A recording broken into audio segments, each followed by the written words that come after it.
திமுகவை பொறுத்தவரையில் 200 சீட்டு இலட்சியம் என்பதை அவர்கள் நிர்ணயித்து விட்டார்கள்.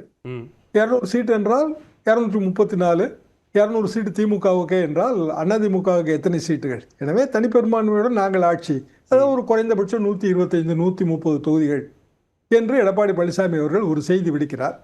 இதில் மறைமுகமான சூசகம் என்னவென்றால் பாரதிய ஜனதாவுக்கும் இதில் செய்தி இருக்கிறது. நீங்கள் முதலிலே கூறியபடி அமித்ஷா அவர்கள் கூறியதிலிருந்து தான் இந்த சர்ச்சை தொடர்ந்து கொண்டே இருக்கிறது. பொதுவாக தமிழ்நாட்டிலே மேஜர் பார்ட்னர் திமுக, அதிமுக. இந்த மேஜர் பார்ட்னர்களோடு கூட்டணி வைக்கிற கட்சிகளுக்கு குறைந்தபட்சம் 30, அதிகபட்சம் 30, 35 தொகுதிகள் கொடுக்கலாம். குறைந்தபட்சம் 1 2 இப்படித்தான் தொகுதி பங்கீடு அமையும். எனவே ஒரு மேஜர் பார்ட்னர் 160 170 தொகுதிகளில் போட்டியிட வேண்டும். அப்படி என்றால் அவர்களுக்கு தான் 130 ஜெயிக்கக்கூடிய வாய்ப்பு இருக்கிறது, வேற யாருக்கும் கிடையாது. எனக்கு தெரிந்து ஒரே ஒரு முறை தான் 1980 முயற்சி தான், அது தோல்வியில் முடிந்தது. திமுக காங்கிரஸ் கூட்டணி.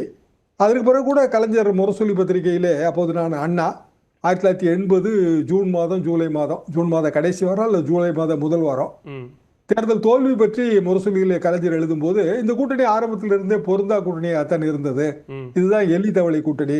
சமீபத்தில் கூட காஞ்சிபுரம் கூட்டத்தில் கல்வி அமைச்சர் மகேஷ் பொய்யாமொழி இதை சுட்டிக்காட்டி பேசியிருந்தார், எலி தவளை கூட்டணி என்பதை.